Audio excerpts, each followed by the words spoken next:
أعوذ بالله من الشيطان الرجيم بسم الله الرحمن الرحيم الحمد لله والصلاة والسلام على رسول الله وعلى آله وصحبه أجمعين أما بعد رب اشرح لي صدري ويسر لي أمري واحلل عقدة من لساني يفقهوا قولي ربنا زدنا علما. அஸ்ஸலாமு அலைக்கும் வரஹ்மத்துல்லாஹி வபரகாத்துஹு. நான் இன்று பேச எடுத்துக்கொண்டுள்ள தலைப்பு தௌபா. தௌபா அப்படின்ற இந்த வார்த்தைக்கு மொழி ரீதியில் அர்த்தம் பார்த்தோம் அப்படின்னா திரும்புதல். அல்லாஹ் வெறுக்கின்ற மற்றும் தடை செய்தவற்றை விட்டு அல்லாஹ் பொருந்தி கொள்கின்ற காரியத்தின் பக்கம் திரும்புறது தான் தௌபா. அல்லாஹ் இந்த தௌபாவை நாம் எல்லோருக்குமே கடமையாக்கியிருக்கான். அதை குர்ஆனில் சொல்லி காமிக்கிறான். ஈமான் கொண்டவர்களே, நீங்கள் எல்லோரும் அல்லாஹுவை நோக்கி திரும்பி விடுங்கள். அல்லாஹ் சுப்ஹானஹு தஆலா மனிதர்கள் அனைவரையுமே பாவம் செய்யக்கூடிய இயல்பை கொண்டு தான் இந்த உலகத்தில் படைச்சிருக்கான் இல்லையா? மேலும் நபி ஸல்லல்லாஹு அலைஹி வஸல்லம் அவங்க சொல்கிறாங்க, ஆதமுடைய மக்கள் அனைவருமே பாவம் செய்யக்கூடியவர்கள் தான். ஆனால் அந்த பாவம் செய்யக்கூடியவர்களில் யார் சிறந்தவர்கள் அப்படின்னா அத்தவாபூன், தௌபாவின் மூலம் அல்லாஹுவிடம் திரும்பக்கூடியவர்கள்.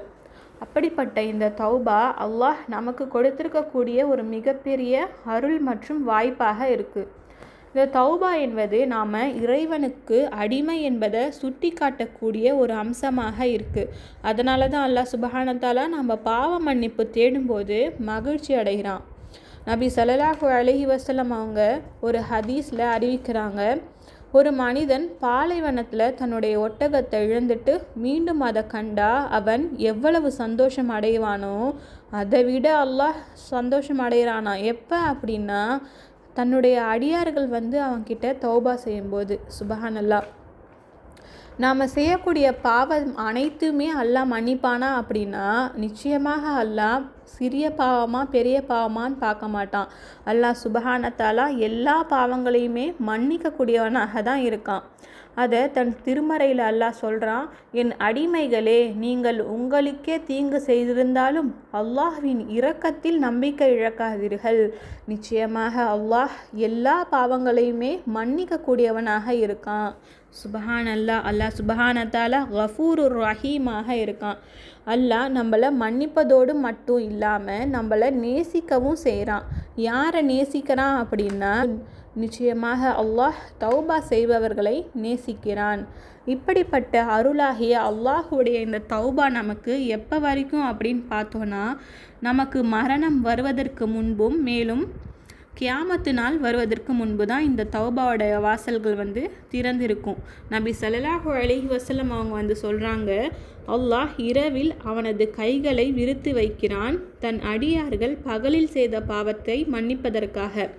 அதே மாதிரி அல்லாஹ் தன்னுடைய கைகளை விரித்து வைத்திருக்கிறான் தன் அடியார்கள் இரவில் செய்த பாவத்தை மன்னிப்பதற்காக. ஆனால் எதுவரைன்னா மேற்கிலிருந்து சூரியன் உதயமாகும் வரை. நம்ம எல்லாருக்குமே தெரியும், கியாமத்து நாளுடைய பெரிய அடையாளங்களில் ஒன்று தான் சூரியன் மேற்கிலிருந்து உதிக்கிறது. அப்படிப்பட்ட அந்த கியாமத்து நாள் வந்துருச்சுன்னா அல்லாஹுடைய தௌபாவின் வாசல்கள் அடைச்சிடும். அது வரைக்கும் அல்லாஹுடைய அருள் நமக்காக திறந்தே இருக்குது இன்ஷா அல்லாஹ். அதனால் நாம் இன்றே தௌபா செய்யக்கூடியவர்களாக மாற வேண்டும். மேலும் நபி ஸல்லல்லாஹு அலைஹி வஸல்லம் அவங்க சொல்கிறாங்க, ஒரு அடியானின் உயிர் தொண்டை குழி அடையும் வரை அல்லாஹ் அவனுடைய தௌபாவை ஏற்றுக்கொள்கிறான். நமக்கு மரணம் எப்போ வரும்னு நமக்கு தெரியாது இல்லையா? அதனால் நாம் என்ன தவறு செஞ்சாலும் நாம் அடுத்த நொடியே நாம் உணர்ந்து அல்லாஹ் கிட்ட பாவ மன்னிப்பு தேடக்கூடியவர்களாக இருக்கணும் இன்ஷா அல்லாஹ். நம்ம வெறும் வாயால் அஸ்தக்ஃபிருல்லா என்று சொல்கிறது மட்டும் தௌபா இல்லை. தௌபா என்பது நம்ம செஞ்ச பாவத்தை உணர்ந்து நம்ம வருந்தணும். மேலும் உடனே அந்த பாவத்தை விட்டு நம்ம விலகிடணும். இனிமேல் இந்த பாவத்தை நாம் செய்யவே கூடாது அப்படின்னு உறுதிமொழி எடுத்து அல்லாஹ் கிட்ட திரும்புறது தான் உண்மையான தௌபா. அல்லாஹ் நாம் அனைவரையுமே உண்மையான தௌபா செய்யக்கூடியவர்களாக ஆக்கணும் இன்ஷா அல்லாஹ். மேலும் சொர்க்கத்தில் உயர்ந்த சொர்க்கமாகிய ஜன்னத்துல் ஃபிர்தௌஸில் அடையக்கூடிய பாக்கியத்தை நாம் எல்லாருக்குமே அல்லாஹ் அருளணும். இன்ஷா அல்லா. ஆமீன் ஆமீன் யா ரப்பில் ஆலமீன். ஜஸாகுமுல்லாஹு ஹைரன் கசீரா.